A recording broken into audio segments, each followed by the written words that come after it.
Hello, geeks! The time has come once again to descend into the depths of hell to kick Diablo straight in the nads.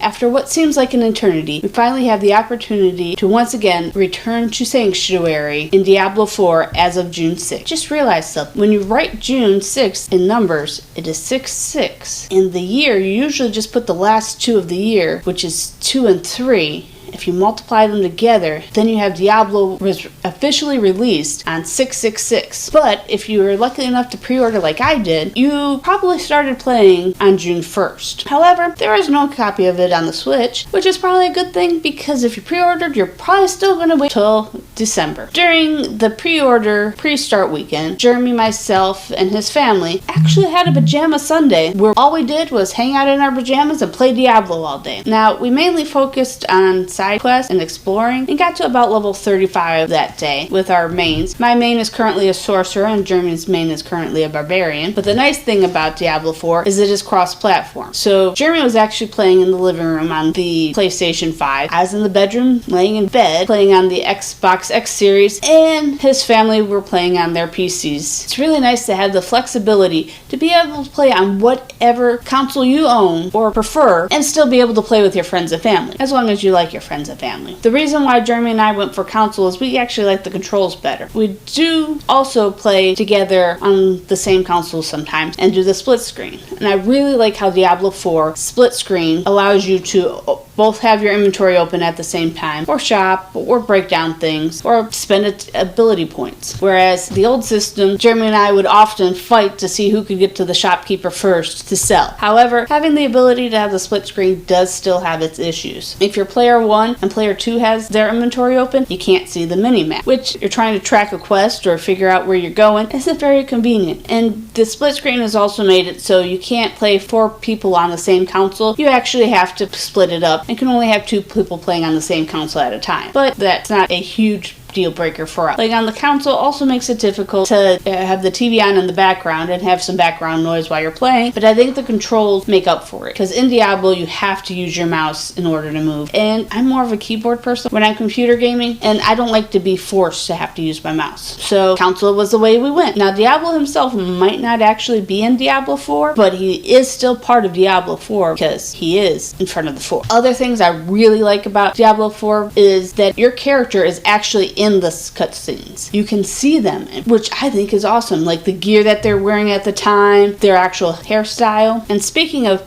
your character's looks within the cutscenes, you're actually able to customize your characters this time. You're not stuck with, okay, you want to play a barbarian, whereas you might be able to pick if you're a male or female and that's it.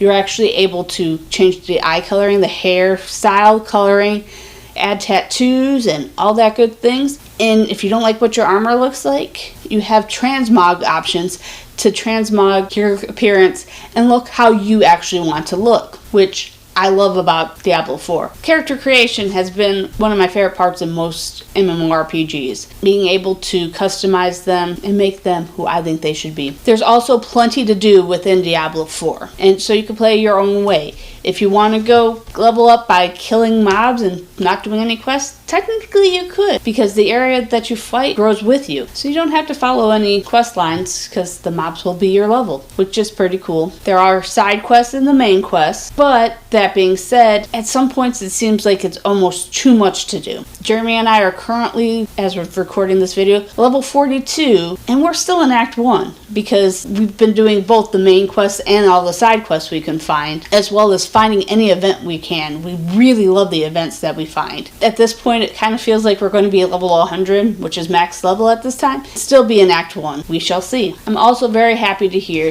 that Blizzard has decided not to make Diablo 4 a pay-to-win game. The things that you can buy with real money are cosmetic, so it's just to make you look however you want, rather than making sure that you get to the end of the game faster than everybody else.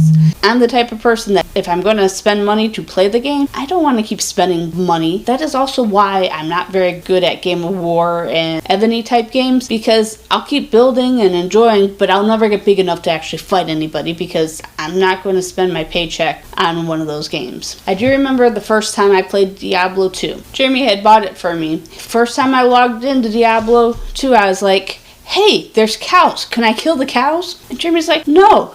But there might be a secret cow level if you press Alt Control Delete. Now I know that's a joke from Diablo 1, but he brought it over to Diablo 2, which actually did have a secret cow level, and we died instantly when we found it. And then Diablo 3 came. Still can't kill the cows, but we did still enjoy the secret cow level. Now, we did find some cows in Diablo 4 that you can actually kill. One of the side quests has a son ask you to go check to see if his family is doing okay or if they need his help. And when you go to their farm, they have cows.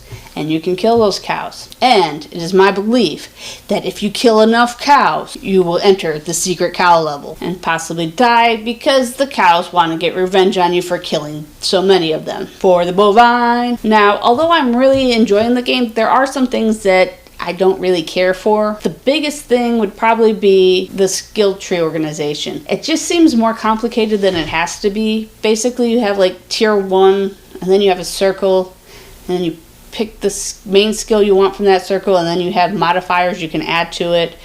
And then once you get enough points in the first skill tree, it takes you to the second circle of skill tree, and so on and so forth. And it's hard to maneuver because you have such a long screen to figure out what you want to do. I also like having a map overlay when I'm playing, because I'm the type of person that likes to clear the whole map and make sure I get every nook and cranny and be able to see where I need to clear still. And yeah, you can bring up the big map to do this, but I don't want to do that every time. I'd rather have a map over my play area to be able to decide where to go next. Yes, I know, I'm crazy, but I might miss treasure if I don't hit every single nook and cranny. I also feel like the party size capability is a little bit too small. Currently, you can only have a max of 4 people, including yourself, in a party. I feel like 5 or 6 is usually the average in a game like this, and I feel like that should be how many party members you should be able to have in a party. But it is what it is, I guess. Even on console, you're able to see your real-life Blizzard friends, which is nice. So you know who's playing